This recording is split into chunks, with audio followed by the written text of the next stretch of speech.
Korang pernah dengar tak pasal drone?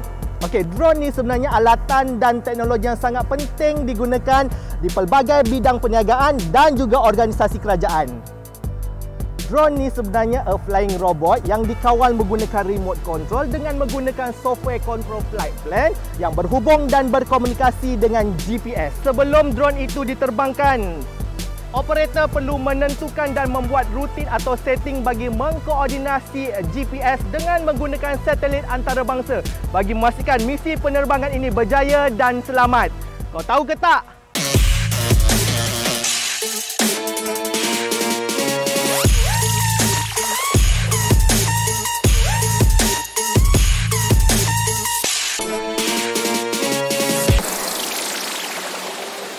Saya sekarang berada di Kolej Antarabangsa Yayasan Melaka atau ICYM.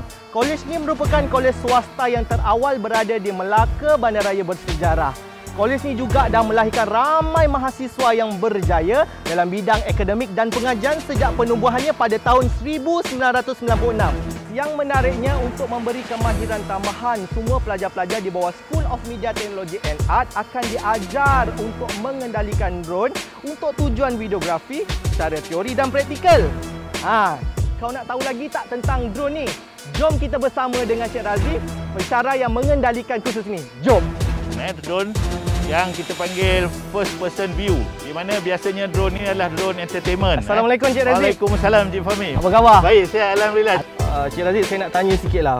Apa yang perlu kita buat sebelum drone ni diterbangkan, Cik Razif? Okey, sebelum semua drone diterbangkan, kita perlu melakukan checklist. Ada 4 bahagian checklist yang besar sebelum menerbangkan drone. Yang pertama, sebelum keluar daripada rumah. Yang kedua, sebelum penerbangan.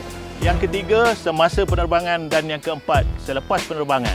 Jadi 4 perkara ini dilakukan ada banyak tujuan. Yang pertama untuk keselamatan. Yang kedua untuk menjaga drone kita supaya tidak rosak. Yang ketiga, supaya penerbangan kita tu adalah dalam keadaan smooth dan tidak ada apa-apa gangguan. Jadi nanti saya akan kongsi kepada Cik Fahmi beberapa checklist di dalam bahagian-bahagian tersebut. Hari ini saya akan berkongsi kepada anda checklist di dalam bahagian yang kedua, bagaimana kita nak buat kalibrasi untuk satelit. Okey, saya minta 2 orang pelajar datang, satu drone sana dan satu drone sini. Kita mesti pastikan yang ke hadapan tu adalah menentang dengan kita. Maksud dia yang hadapan dia akan ke hadapan, yang belakang ke belakang. So kita mesti berada di bahagian belakang drone. Okey. Apa yang perlu adalah kita mesti pastikan pusat graviti di bawah adalah pada tempat yang sama. Di mana kita perlu pusing 360 darjah, mana kembali ke tempat asal.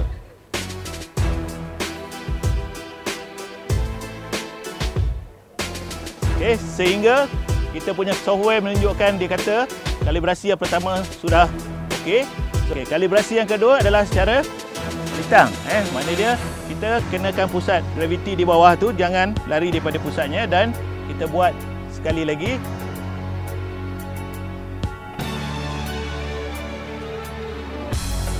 Okay, dan kita letak kembali.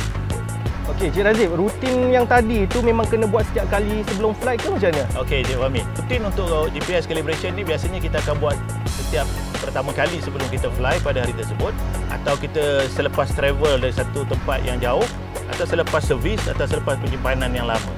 Jadi bila GPS dah lama dia tidak lock kepada satelit, maksud dia kita akan buat GPS calibration supaya kita punya GPS tu menepati lokasi apa yang kita nak dan tidak berlaku apa-apa kecemasan bila berlaku sesuatu yang kita tidak inginkan kepada kita punya.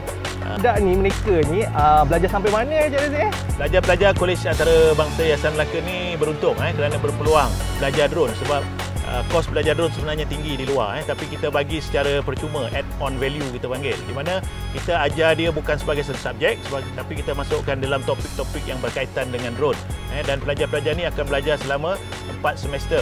4 semester bukan full, tapi ada topik-topik yang kita insertkan jam atau hours di dalam topik-topik subjek berikut, subjek tertentu.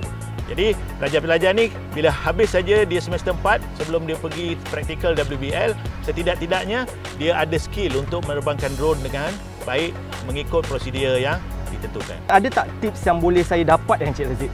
Bagi mereka yang beginner atau mereka yang belum pernah memegang joystick drone atau menggunakan drone, ada 2 sahaja dia punya tips. Yang pertama, tenang.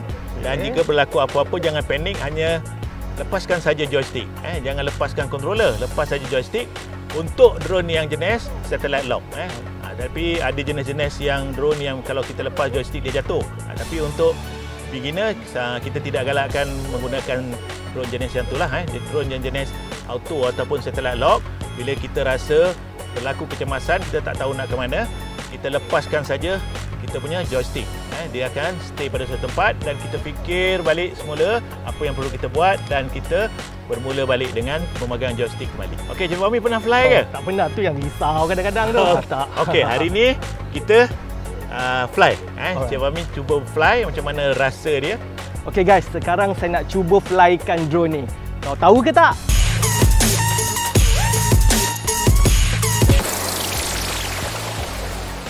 No, lepas. Ni dua-dua lepas. Okey, lepas. Lepas. Throttle sebelah kiri, ni jangan usik. Okey. Throttle sebelah kiri.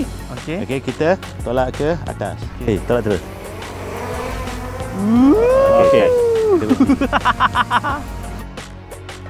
Alright guys, kalau korang nak tahu tips yang lain, jangan lupa untuk bersama dengan saya Norhan Fahmi Reza dalam rancangan Kau Tahu Ke Tak?